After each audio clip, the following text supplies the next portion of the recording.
Back with another video. It's your boy 828, and today I'm gonna be doing the keeping it real review of the Galaxy S7 Edge. And let's start off by a couple of people sent me some messages and emails asking me if they had an S6 or the S6 Edge, should you upgrade? And the simple answer for that is yes. I mean, the screen was good on the S6. The camera was great. The build quality was, top of the line. But the only thing for me that I think really killed that phone was the battery. It didn't have expandable storage, and I mean the waterproofing.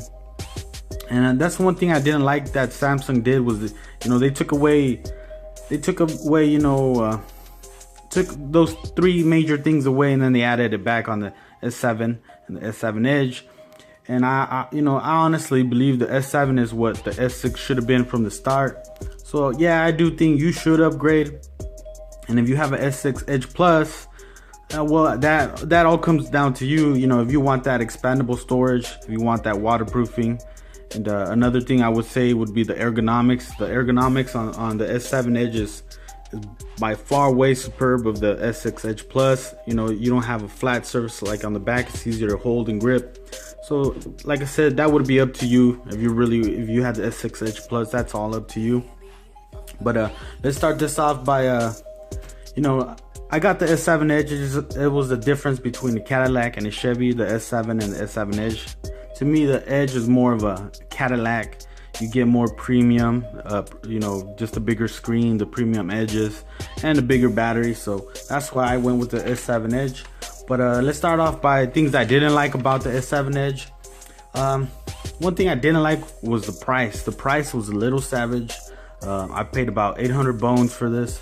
So, I mean, I remember back in 2010, 2011, I think it was 2010 when the BlackBerry Storm came out, in 2011 when the Motorola Droid came out. They were priced, I think, around 500 bucks. I think, that's actually a good price, $500 to $600 for a smartphone. A lot of us, buy the latest flagship once a year, so you don't even keep it a year and then you resell it, so you don't even get, maybe you could get half of what you bought it for, if not that. But yeah, the price was savage. But on the good side, you do get a free, if you pre-ordered, you do get a free VR headset. And I think if you go to Verizon, you get a discount on the gear, and the watch for the Samsung. I forgot what it's called at the top of my head, but you do get a discount. So I mean, they're giving you free stuff. I think it was in Best Buy. You also get a free memory card and the VR headset. So I think that's a plus. And they actually, for a while, they took away the headphones, so they actually giving you a little bit more extra stuff, which is a plus. But the price is still savage. So Samsung, I think, stick to around $600 price range, around that, and I think you'll get more sales, to be honest. Another thing I didn't like was the non-removable battery. It's not a big deal. Samsung could have gone, what LG did. They could have had a slot where you pulled it out, put the battery, and you could also still make it waterproof. If you've seen the SD and SIM card tray, there's actually a seal on there so the water don't get in there. So I think they could have implemented that on this and it would have been perfect. Let's keep it moving. I would say speaker placement. It's another thing I didn't like. Is a deal breaker? No. It's better than being in the back and having I guess it would kill the design if they had it on the back. So I mean, it's not the biggest deal in the world, but it would be nice, to have it implemented in the front, especially with this. You can remove the Samsung logo from the front and put a bigger speaker grill and insert the speaker with the mic and earpiece in there in one piece. So I mean, it's not the biggest deal breaker in the world. Another thing I didn't like was that this doesn't have the micro USB port on there. It has a USB instead of the micro USB. It would be nice, like I said, sometimes I get home from the club or come home a little tipsy and I just want to plug in my charger without having, to try and get it in the correct spot, get it in the correct way. So it would be nice. And you also get that 3.0 fast charging on that USB Type-C. You also get faster data transfers, which I really don't, it doesn't really bother me because I don't really transfer much stuff from my phone to my computer, but it would be nice. But I also see that the VR headset already uses a micro USB type C, so that's why they didn't, you know, go with that. And another thing talking about that is one thing I don't like about this is the fingerprint and the smudges on this phone. I mean, this thing is a fingerprint magnet, as you can see already, and I haven't even eaten no fried chicken or fried fish, so, or nothing greasy. But you know, if you went to Burger King, McDonald's, you have grease stains on this all over. But you know, that's something I didn't like. And what I noticed is that these tempered glasses already have oleophobic coating.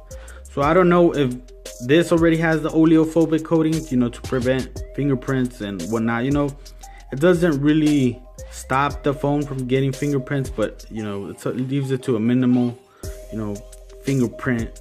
So it would be nice. And another thing is that I didn't like what Samsung did was they kind of lied to us about the storage and RAM management. Or what I mean by that is, let me show you all real quick. So this is a 32 gig phone. It says I have available storage is 17.48 gigs. So if you do the math, we got robbed about 15 gigs, you know, right off the bat, because I haven't really loaded much stuff on there. And another thing is that they say you're getting 4 gigs of RAM, which is a total lie. As you can see, you're getting about 3.5 gigs of RAM, 3,422 megabytes. So that averages out, if you round it off, about 3.5 gigs of RAM. I didn't like that. I mean, I don't know. I mean, you should have just said that this comes with 3.5 gigs instead of 4. Even then, you still can't round it off to 4. It'd be, you know, more to 3.5. And I think last but not least, one thing I didn't like was that they didn't bring back the IR blaster. Some people said that they didn't have room for it up here, but they had room for it on the S6, and then they took it off on the S6 Edge Plus. It's kind of, to me, it's kind of ridiculous. Like I said, they're taking away all these features and then bringing them back, and then taking them away and bringing them back. I don't like that. You know, I actually use my IR blaster for my sound bar, for my TV, for some lights I had in my basement, and you know, just to mess around when you go out to eat in the restaurant or the bar, you change the TV, you know, you don't have to ask for the control. So I mean, like I said, I really didn't like that they're taking away items and then bringing them back. But you know, hopefully with the Note 6, you know, it'd be more of a better phone. But for now, you know, no IR blaster. But I think that sums up and rounds up all the things I didn't like about this phone. So let's go ahead and get into the things I did like about this phone. And one of the things that I actually really like was the double tap. The double tap is straight up beast mode. I mean, that's one of the things I really like about Samsung. They implement things that actually really work, and I actually like that. Like I said, you know, you have one of them world star hip hop moments. You just double tap your phone. You don't have to click into the app, or you know, open up folders and whatnot. This is just 2 taps and less than a second, you're good to go, as you can see right there. I mean, or if you have your kids and you want to, you know, take a picture, you see something they're doing, you know, something cute or whatnot, you take a picture. It doesn't take that long. So I actually really like that.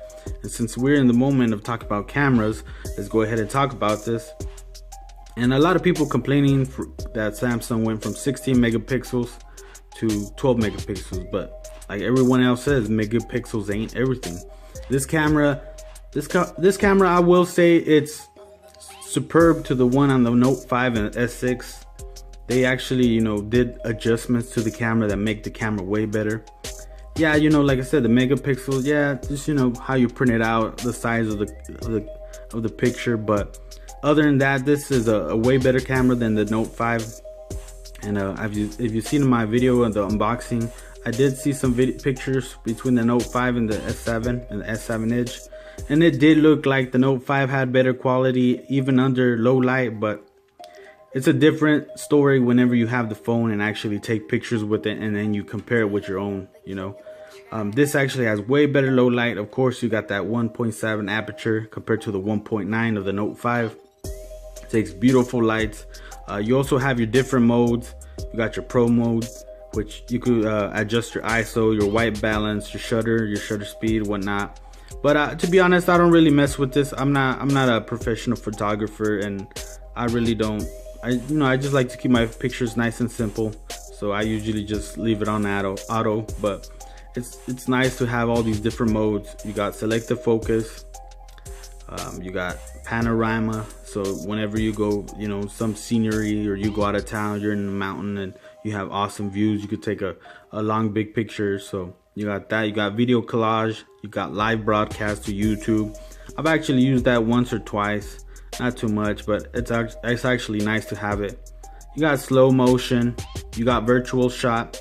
Virtual shot's pretty much like a 3D picture. Hold on, let me see if I actually have any of these shots real quick. I don't want to go into my phone and have some dirty pictures on there, but I actually have this one, and watch, you'll see what I mean.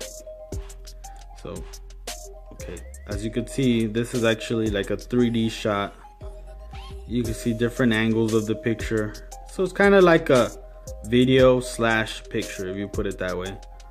See, you can stop it at anywhere, just tilting the screen. I actually really like this. It's actually a really cool feature. It's one of my favorite features on the camera. And then you got food for all those people who like to take, selfies of their food, put them on the gram. You got that.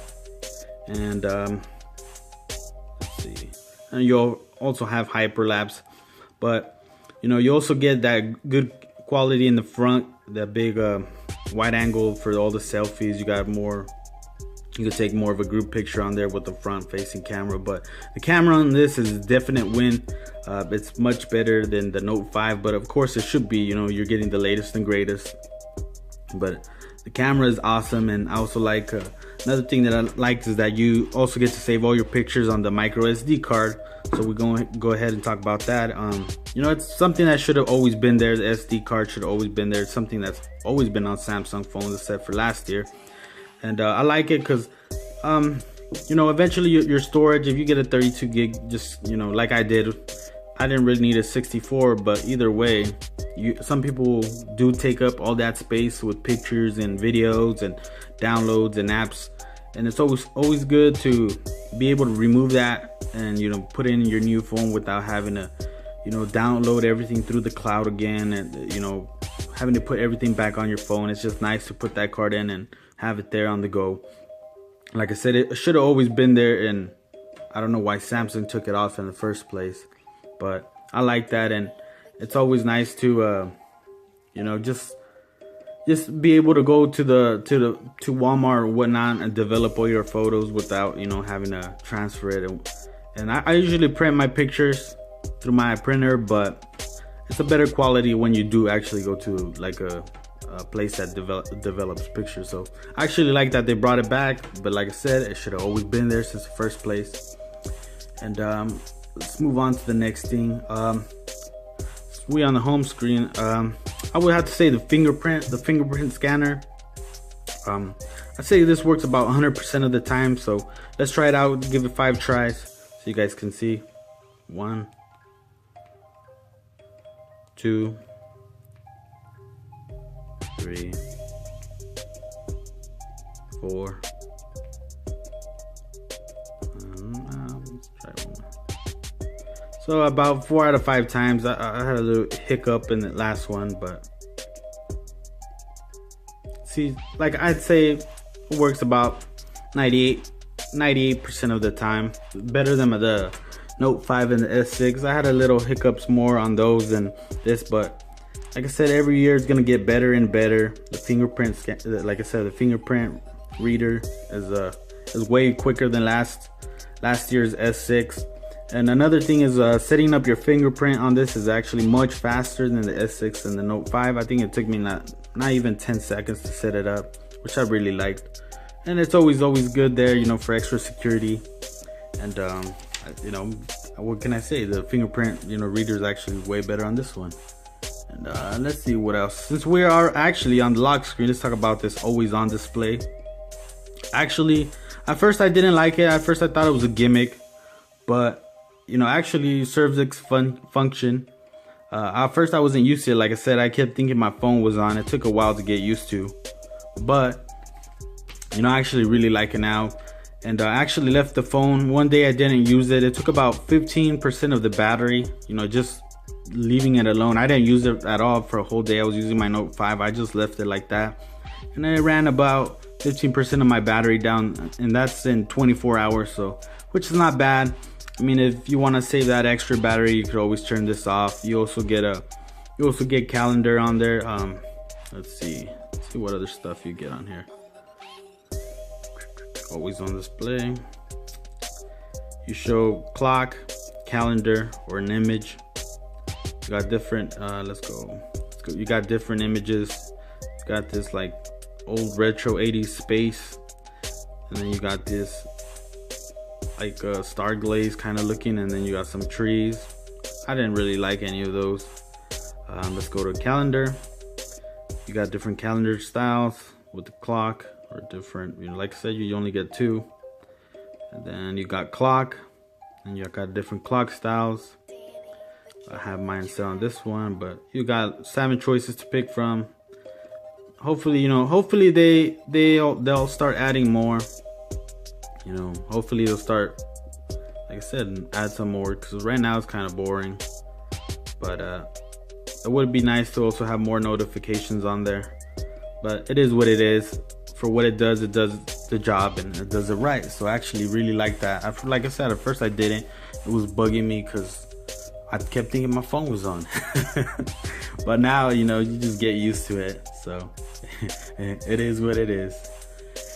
Let's talk about multitasking. A lot of people, there's a lot of things that I read people don't like. Is you know, like, they don't like TouchWiz because it's laggy. But without TouchWiz, you know, Samsung wouldn't be able to give us multi-touch, and you know, various other. Some people think they're gimmicks, but they're not. But other features on the phone that are actually really useful. Like I said, this one, multi-touch. You could be on Facebook, you could be on YouTube. You could, you know, look up. Say you took a picture of some numbers and you wanted to write them down. You could, you know, do it without having to close apps and reopen and close apps. This is true multitasking. You could also make the windows smaller, like I said, and you could also make it into these like floating little icons. All you have to drag it from the corner, and you know, that's it. I mean, whenever you need them, you'll just click them. You could drag it, like I said, again, drag and drop, make them whatever size you want, and just close them as you go. But that's actually, you know, multitasking. This is the first company that implemented. If I'm, you know, correct me if I'm wrong. I remember that my Note 3 already had a multitasking. And another thing is that, you know, actually Google's gonna bring multitasking to Android N.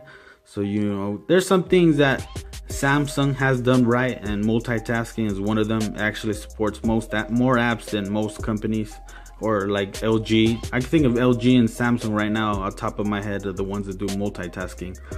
But I really like that. So it's another feature that's hot. And talking about multitasking, we'll go ahead and talk about the Edge, which is, I actually think it's really nice.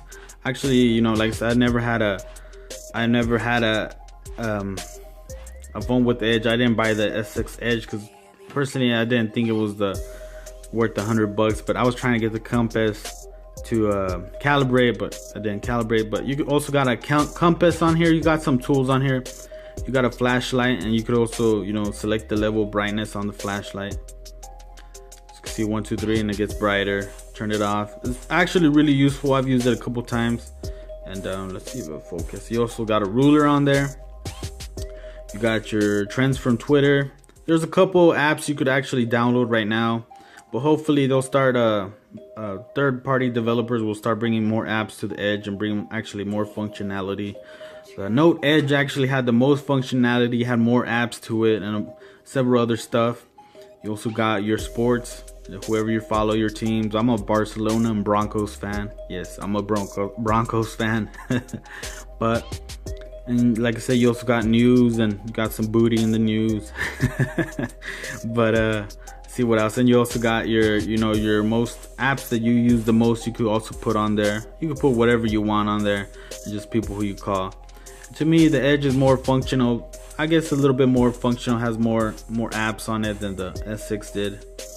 And also you have right here on the Edge, it'll show you, a couple of notifications. Right here I just have 2, and then if you click on it, then you would be, I'll take you right there, just unlock it and whatnot. But I actually really like the function. It's more functional. Some would say so, some wouldn't, but you could always turn it off. Just go to settings. Like I said, you could always turn off the Edge panel to download some more. And this is the stuff I have.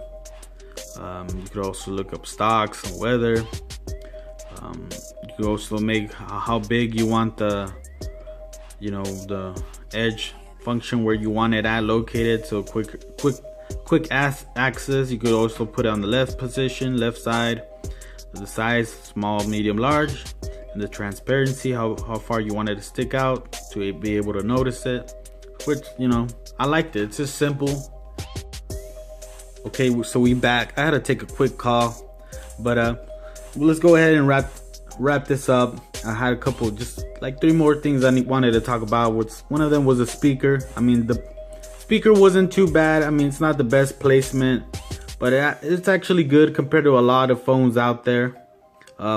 And another reason it's not that loud is because it has a little mesh cover in the front, allowing sound to come out and water not to come in. So that's, another, I mean, it's not really a deal breaker either, but you gotta know why, the speaker doesn't sound as good as the Note 5 or the S6, but it's still good. It does its job, and it is what it is. Let's keep it moving. Let's talk about battery life.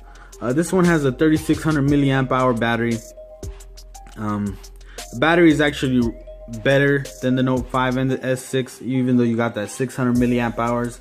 I actually get about an hour and a half on screen time more than the Note 5 or the S. And the S6, the battery was garbage. I'm gonna straight up be honest. I didn't like the battery on that. I'd actually charge that phone about 3 to 4 times a day. On this one, even if I charge it once, it's still good. And the reason being, a lot of people will say, oh, you shouldn't even have to charge it once. And let me show you why I actually have to charge at least once. I have unlimited data with Verizon, so I go about a month. I go about 200 gigs. So I'm on my phone 24/7, and I usually have the brightness pretty high. I have my Bluetooth. I don't really use my Wi-Fi or location. I don't really like having those on. I have my NFC on, so I mean, it's not like I have a lot of other things open, and most of the time I got a lot of apps open in the background, because of course I did pay for an $800 phone, so I expected, if I want a lot of other apps open, if I want my brightness on high, I expect this phone to be worth those $800. But like I said, the batteries ago, I unplugged this phone about, I'd say like at 7:45 in the morning, and I still got 20%. It's already gonna be almost 2, so you're getting about,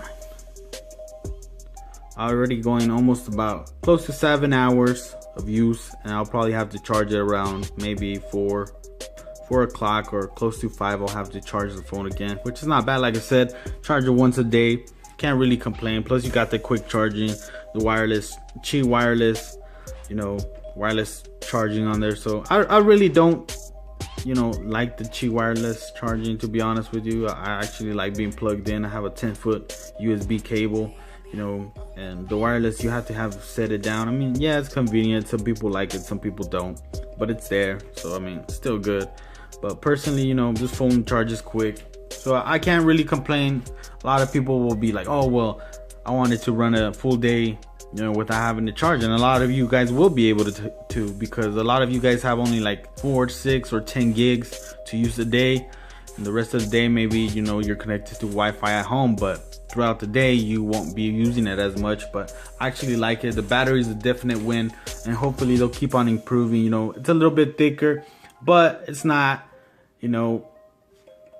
to where you're losing a battery to the thickness. Is actually a perfect you know, size. I mean, you can still make it a little bit thicker and it's still gonna be a premium looking phone.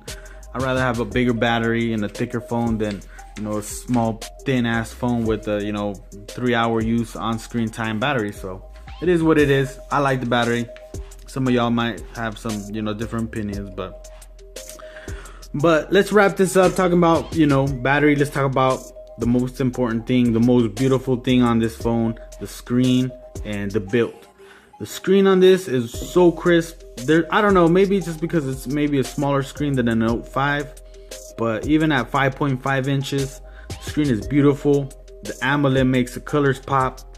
I mean, I don't know, man. The screen is just beautiful, and Samsung makes the best screens for any smartphone out there, and that's why a lot of these other companies hire Samsung, you know, to make their panels for their phones. And you know, I understand why. And you also got this beautiful AMOLED display. And a lot of people, I've always had a black wallpaper. I like it, makes the colors pop. But also a lot of people don't know is that whenever it's black, anything black, the screen is pretty much dead. The pixels ain't turned on. So you're actually saving power by having, you know, a black wallpaper. But I actually like it because it makes the colors just pop. It looks nice, crisp. The whites are white, the darks are dark, the reds. You know, you get what I'm saying. It's a beautiful, beautiful screen. Samsung, you know, makes TVs, so of course they're gonna put, you know, their best panels and, you know, on display on their phones. So I actually really like that. And I also like that this phone, even though it's a 5.5 inch phone, sometimes it feels like I'm holding my S6 with a bigger screen.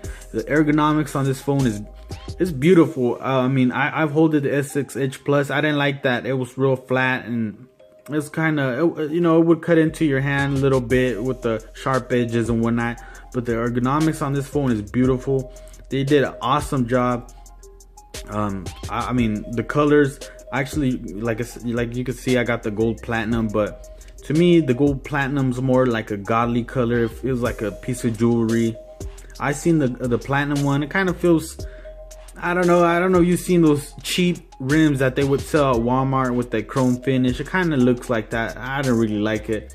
And I also think it'll have a better retail sale value when you try to sell it again. The gold is just, like I said, the gold is just beautiful on this phone. And this is probably Samsung's best phone that they've built so far. And hopefully they keep that up and then keep improving and listening to the customers what we want. Like that, like, you know, like a lot of people complain about the SD card, the waterproofing, and they brought those things back, and hopefully, you know, they'll drop the price. But on a scale from 1 to 10, I'll have to give this phone a 9.5. This is, you know, would I recommend this, you know, to, you know, for people wanting to keep their phone longer than a year? Of course, this phone exceeds the expectation. It, you know, brought back a lot of things that we loved about the old previous Galaxies, but improved on the look, on the design, and also on the operating system. It's actually gotten way smoother. You know, I think, you know, like I said, Samsung's actually been listening to its customers, which it should be. I mean, we're the ones keeping this company in business. So shout out to Samsung for making a top of the line phone this time around. And to everybody else, hope you enjoyed the video. If you had, you know, wanted me to check something else, you know, that I didn't check out, or want to ask me a question, just leave it in the comment section. And until next time, guys, and we out.